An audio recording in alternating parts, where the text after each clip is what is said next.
ටෙකේ chalk channel එකට සියලු දෙනාම ආයුබෝවන් කියලා පිළිගන්නවා.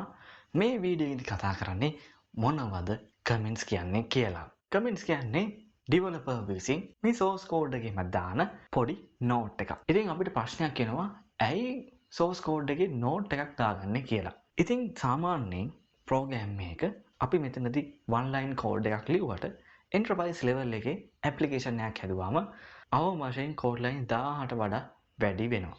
බොහෝ විට කෝඩ් ලයින් 10000ක් ලක්ෂයක් අතර ලියවෙනවා. ඊට වඩා වැඩි වෙන්නත් පුළුවන්. ඉතින් අපි මේක කස්ටමර් කෙනෙක්ට විකුණලා ඊට පස්සේ ටික කාලයක් ගියාට පස්සේ කස්ටමර් පොඩි අප්ඩේට් එකක් කියලානවා මට මේක පොඩ්ඩක් අප්ඩේට් මොඩිෆයි කරලා දෙන්න පුළුවන්ද කියලා. ඉතින් අපි ඒක මොඩිෆයි කරන්න යද්දී මේ කෝඩ් ලයින් ටික ඒ විදිහට කිසිම නෝට් එකක් නැතුව නිකන් කෝඩ් ටික ලියලා තිබ්බොත් අපිට තේරුම් ගන්න පුළුවන් වේද? කියන්නේ කෝඩ් එක ලියපු කෙනාට පවා ජම් වෙලාවක් ගත වෙන්න පුළුවන් මේක තේරුම් ගන්න. හැබැයි අපි මේ ගැන පොඩි නෝට් එකක් දාලා තිබ්බොත් මේ කෝඩ් ලයින් වලින් වෙන්නේ මේ ටික තමයි මේ process එක තමයි වෙන්නේ මේකට තමයි මම මේ කෝඩ් ලයින් එක ලියලා තියෙන්නේ කියලා පොඩි නෝට් එකක් දාලා තිබ්බොත් අපිට පහසුවෙන් තේරුම් ගන්න පුළුවන් ඒ කෝඩ් ලයින් එක තමයි අපිට මොඩිෆයි කරන්න ඕනේ මේ කෝඩ් ලයින් එකකින් වෙන්නේ මේ දේ තමයි කියලා.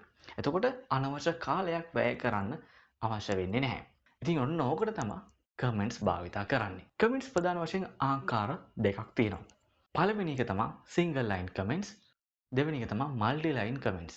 single line comments කියන්නේ ඒකේ වචනින් මානු තේනවා තනි පේලේ comments කියලා. ඉතින් මේ comment එකක් දාගන්නේ කොහොමද?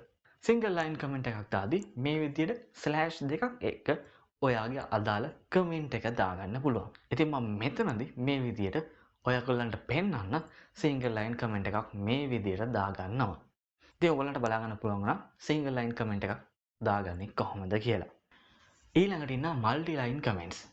ඉතින් මේකෙත් වචනේ අර්ථයෙන්ම තියෙනවා multi line. ඒ කියන්නේ lines ගොඩක comment එකක් කියන එක තමයි මෙතනින් අදහස් වෙන්නේ. ඉතින් කොහොමද අපි multi line comment එකක් දාගන්නේ? මුලින්ම කරන්න තියෙන්නේ මේ විදිහට slash එකක් දාගන්න. ඊට පස්සේ star mark එකක් දාගන්න. ඊට පස්සේ ඔයගලන්ට අදාළ note එක එහෙම නැත්නම් comments line ටික ලියා ගන්න පුළුවන් මේ විදිහට. ඉතින් මම උදාහරණයක් විදිහට මේ විදිහට sample comment line ටිකක් ලියනවා. ඊට පස්සේ මේ කමෙන්ට් ලයින් ටික එහෙම නැත්නම් නෝට් එක ලියලා ඉවරනාට පස්සේ ඔයගලන්ට ආයි ස්ටාර් මාක් එකයි ස්ලෑෂ් එකයි දාලා මේ කමෙන්ට් එක අවසන් කරන්න පුළුවන්. ඉතින් මේ විදිහට තමයි মাল্ටි ලයින් කමෙන්ට් එකක් දාගන්නේ. ඉතින් ඔයගොල්ලෝ මේ දේවල් ප්‍රැක්ටිස් කරලා බලන්න. ඒ වගේම කමෙන්ට්ස් දාන්න ඔයගොල්ලෝ ලියන හැම කෝඩ් එකේදීම.